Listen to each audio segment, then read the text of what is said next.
The slap echoed through the bridal suite like a gunshot. My head snapped to the side, and for a moment, everything went silent. His mother stood in front of me, her hands still raised, her face twisted with rage. Behind her, Cole held his phone like it was evidence at a crime scene. "You emptied our account?" His voice shook with fury. "You think you can just take everything and walk away?" I touched my stinging cheek, feeling the warmth spread across my skin. My pearl earring had fallen to the floor. Someone gasped. One of my bridesmaids started crying. My mother sat frozen on the velvet chair, her mouth hanging open. The wedding dress felt heavy on my shoulders, half-zipped, lace scratching against my back. Guests were waiting downstairs. The ceremony was supposed to start in 20 minutes. The photographer had probably already positioned himself at the altar. But there would be no wedding today. I reached behind me and slowly zipped the dress the rest of the way up. My hands were steady. My voice, when it came, was ice cold and calm. "Don't worry," I said, meeting Cole's eyes. "You're headed to hell first." I didn't cry. Didn't beg. Didn't explain. I just stood there, watching them unravel. Cole threw his phone at my feet. It skidded across the marble floor and hit the wall. "We're done," he spat. "Get out. This wedding is over." His mother jabbed her finger at me. "You conniving little." "Careful," I interrupted softly. "The mic's on." Her face went pale. Cole's eyes widened. That's when they heard it. The faint hum of the sound system. The DJ testing equipment downstairs. Every word we'd spoken in this room had been broadcast through the speakers in the ceremony hall. Every single word. The bridesmaids looked at each other in horror. My mother finally stood up, shaking. Cole's sister rushed to the door and yanked it open. We could hear the murmur of confused voices below. Someone was asking what was happening. Another voice said they'd heard shouting. Cole turned to me, his face purple with rage. But I was already picking up my bouquet. Already stepping over his broken phone in my white heels. "My name is Elena. And this was never meant to be a wedding. This was a reckoning." 6 months earlier, everything was different. Or at least I thought it was. I believed in Cole. Believed in us. Believed the future we were planning was real. It was a Thursday afternoon when I found the envelope. I'd borrowed Cole's car because mine was in the shop. His was cleaner, newer, smelled like expensive leather and his cologne. I reached into the center console looking for quarters for parking. That's when I felt the paper. The envelope was half burned around the edges, like someone had tried to destroy it but gave up. The name written in cursive across the front made my stomach drop, Aubrey. My hands shook as I opened it. Inside was a card. Cream-colored, expensive. The message was short, "Last night was everything. Can't believe you're marrying her. Love always, eh?" I sat in that parking lot for 20 minutes, staring at those words. Last night was everything. Can't believe you're marrying her. I should have confronted him. Should have called him right then. Instead, I put the card back exactly where I'd found it. Started the car. Drove home. And went completely still inside. That evening, I tested him. We were having dinner at his favorite Italian restaurant, the one with the red checkered tablecloths and candles in wine bottles. Cole was talking about his day at work, something about a client presentation. I waited for a pause, then said casually, "How's Aubrey doing?" "I haven't seen her in a while." He didn't even blink. Just took a sip of his wine and smiled. "She's good. Busy with work, you know how it is." "She seems nice," I continued, cutting my pasta into smaller and smaller pieces. "She is. She's like family, honestly. Known her since college." He reached across the table and squeezed my hand. "Why do you ask?" "Just curious." I squeezed back, smiling. But inside, something had shifted. The way he said, "like family," so easily. The way his smile never wavered. Either he was telling the truth, or he was a better liar than I'd ever imagined. That night, I started a new folder on my laptop. I labeled it Wedding Planning, where he'd never think to look. But inside, I began documenting everything. Screenshots. Photos. Dates. Times. A timeline of my suspicions. The following weekend, both our families gathered for brunch. Cole's parents insisted on this upscale place downtown with mimosas and overpriced omelets. My parents came early, nervous as always around his wealthier family. I was standing by the buffet table when Aubrey walked in. She wore the same perfume I did. The same exact one. I just sprayed it that morning. When she hugged Cole hello, I caught the scent and my stomach turned. Cole's sister, Naomi, whispered something to Aubrey. They both laughed, glancing my way. His mother joined them, and suddenly all three women were looking at me with these knowing smiles. My mother appeared at my elbow. "You're being too sensitive," she whispered, squeezing my knee under the table. "Stop reading into things." But I wasn't imagining it. The looks. The whispers. The way Cole's father made a joke about Cole's last fling before the old ball and chain, and everyone laughed except me. The way Aubrey sat directly across from Cole, and their feet touched under the table. I excused myself to the bathroom and texted my best friend. They all know. Every single one of them knows.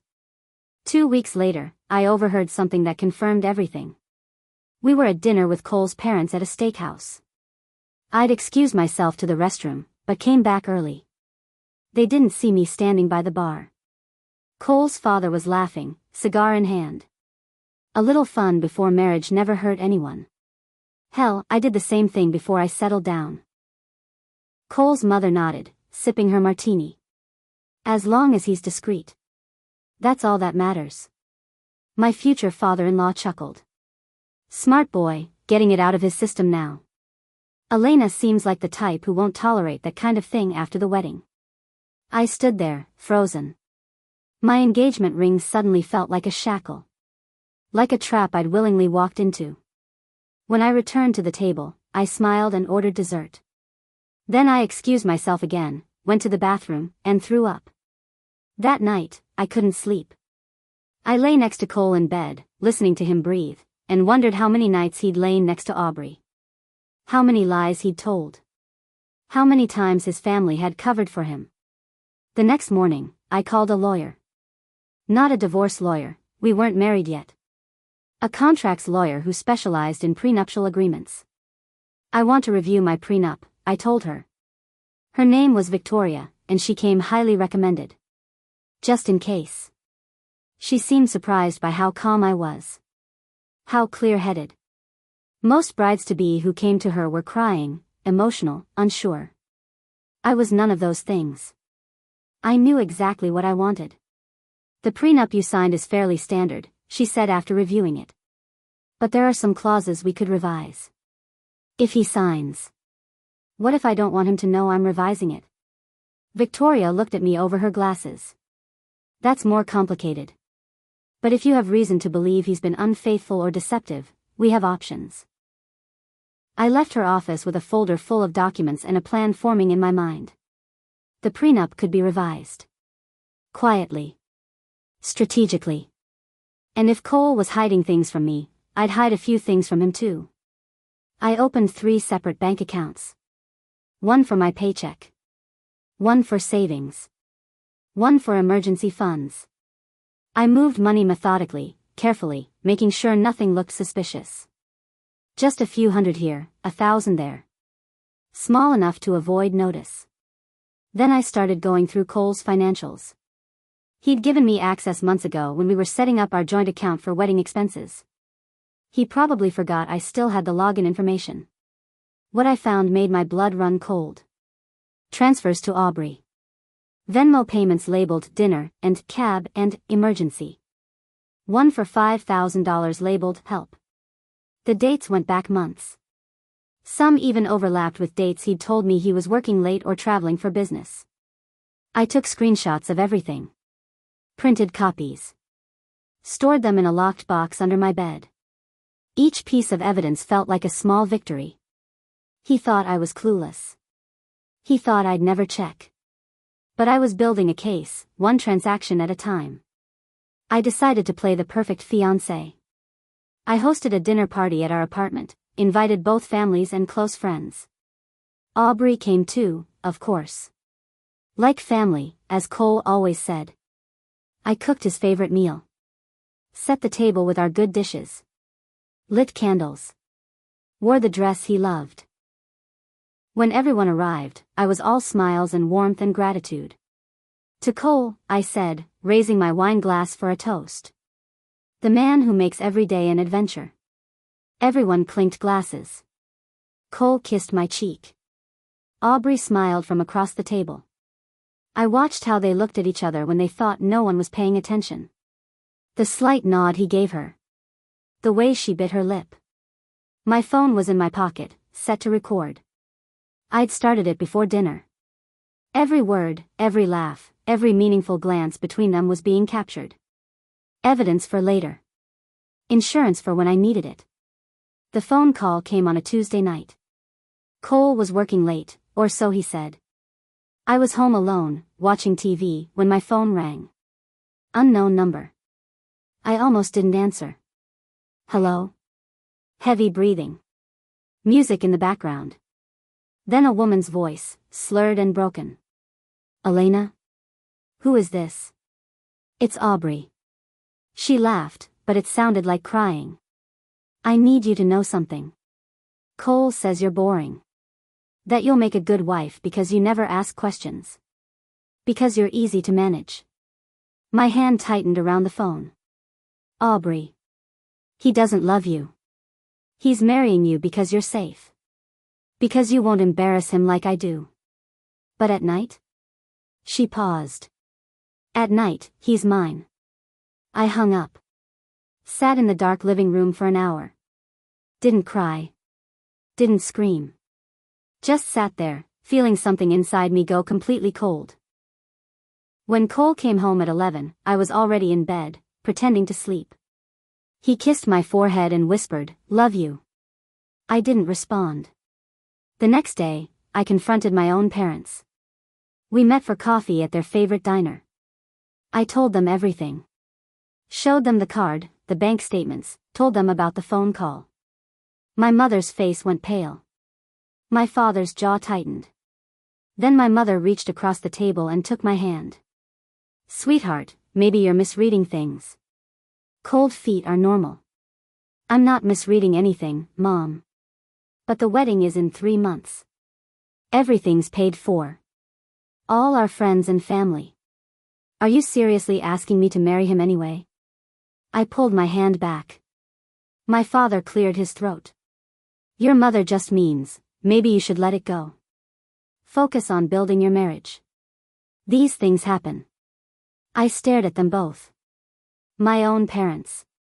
Asking me to ignore betrayal for the sake of appearances. That night, I updated my will and changed all my emergency contacts. Removed them. Removed Cole. Listed Victoria, my lawyer, instead. I scheduled an appointment with a therapist. I'd never been to therapy before, but I needed to talk to someone who wouldn't tell me to let it go or focus on the marriage. Her name was Hannah, and her office smelled like lavender. I sat on her couch and told her everything. She listened without interrupting. What do you want to do? She asked when I finished. I want to leave him. But I want him to understand what he did first. Revenge? Justice. I met her eyes. There's a difference. Over the next few sessions, Hannah helped me process everything. The betrayal. The gaslighting. The way his family enabled him. The way my own parents chose reputation over my well-being. She helped me say goodbye to the version of myself that begged for love. The version that justified betrayal. When I left her office after our final session, I was someone different. Harder. Clearer. Ready. The final dress fitting happened 2 weeks before the wedding. The bridal boutique was all mirrors and champagne and consultants who spoke in hushed, reverent tones about lace and trains and veils. I stood on the platform, looking at my reflection. The dress was beautiful.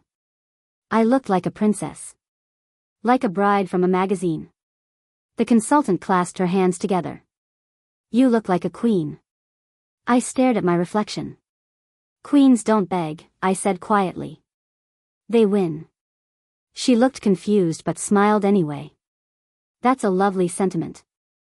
I turned, examining the dress from every angle. It would photograph well. That's what mattered. Because this wedding would be memorable. Just not in the way anyone expected. I paid for the dress in full that day.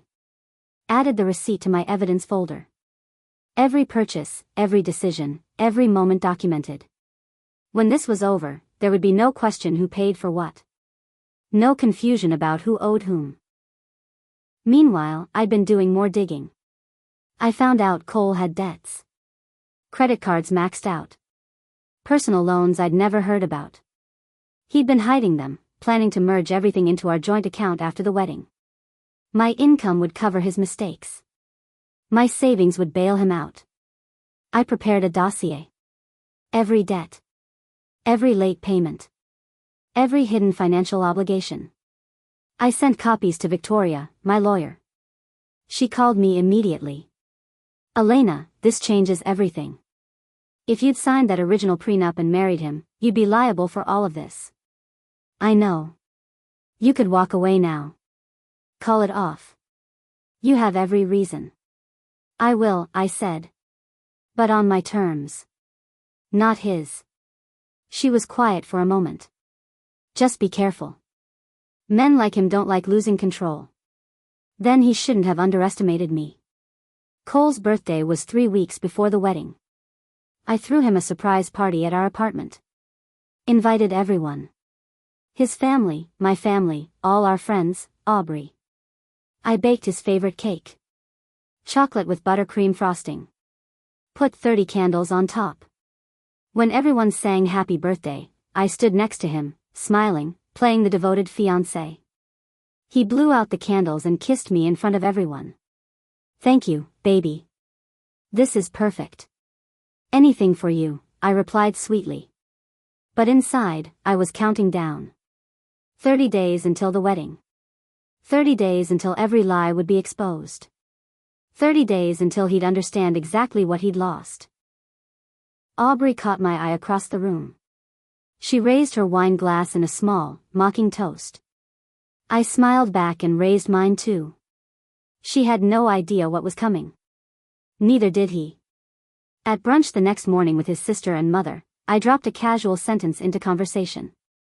We were talking about honeymoon plans when I said, almost thoughtfully, I hope you're not marrying me out of obligation, Cole.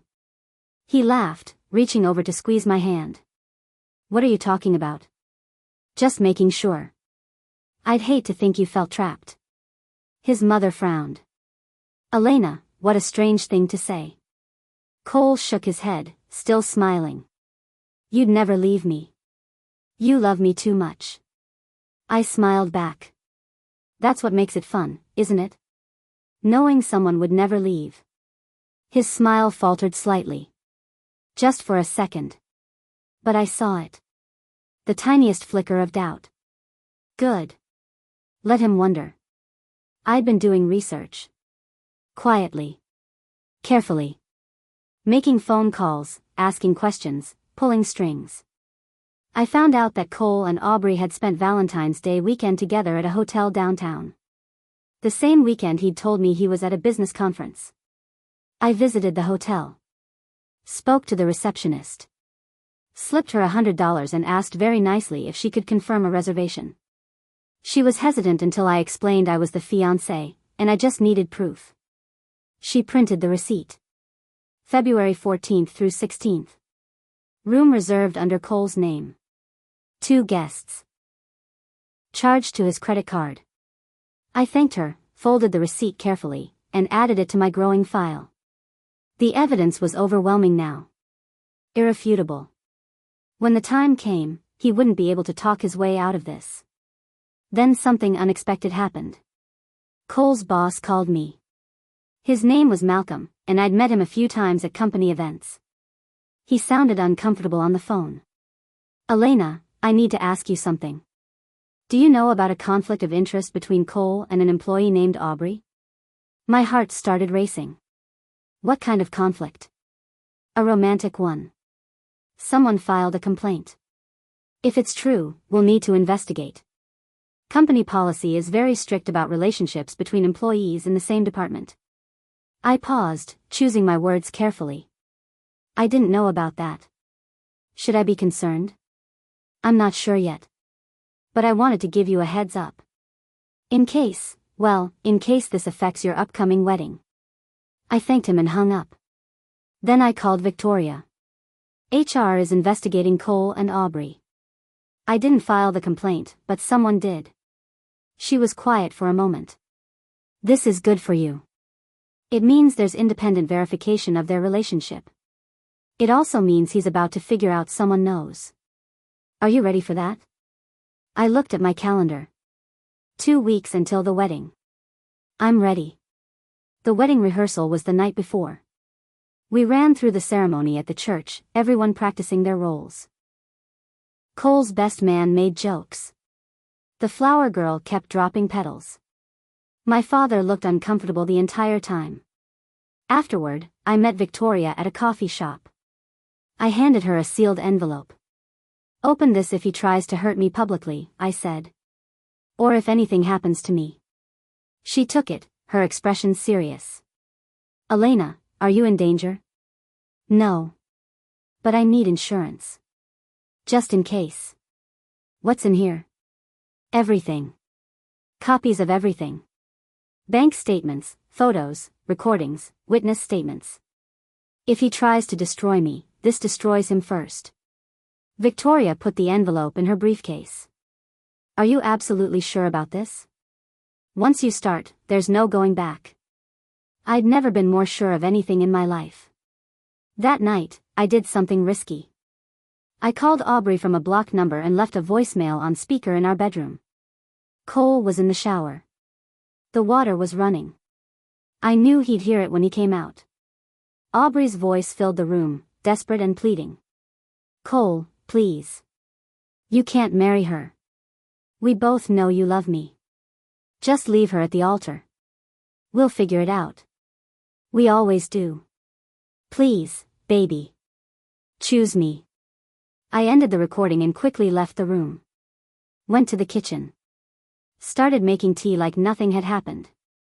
When Cole emerged, dripping wet in his towel, his face was strange. Pale. Angry. I need to go out, he said shortly. Now?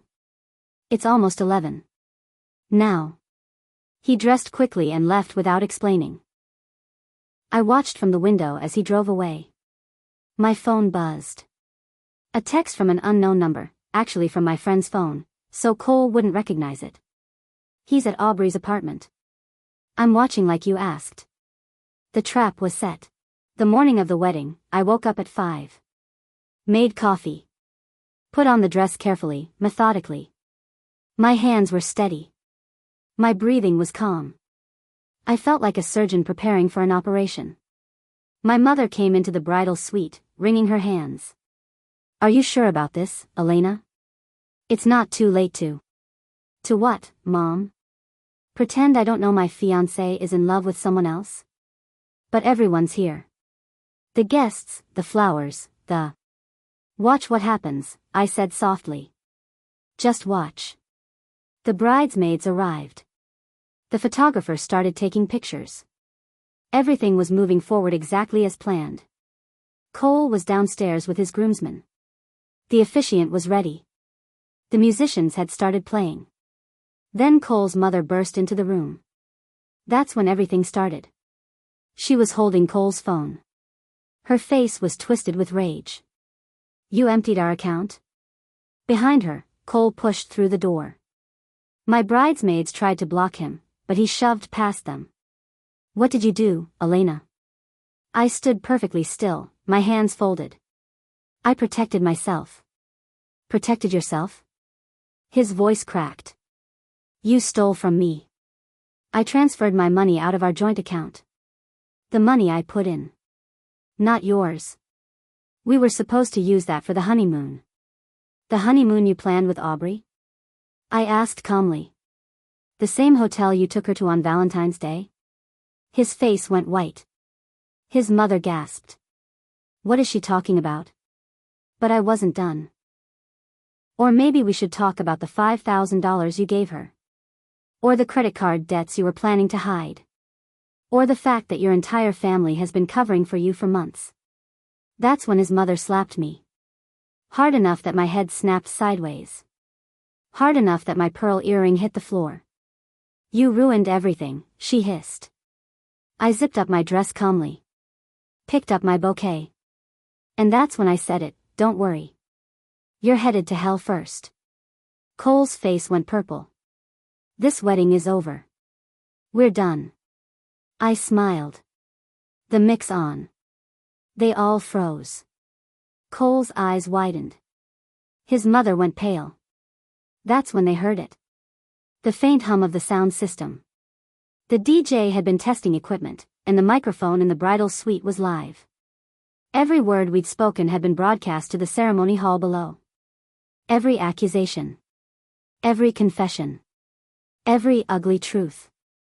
Cole rushed to the door and yanked it open. We could hear the guests downstairs, murmuring in shock.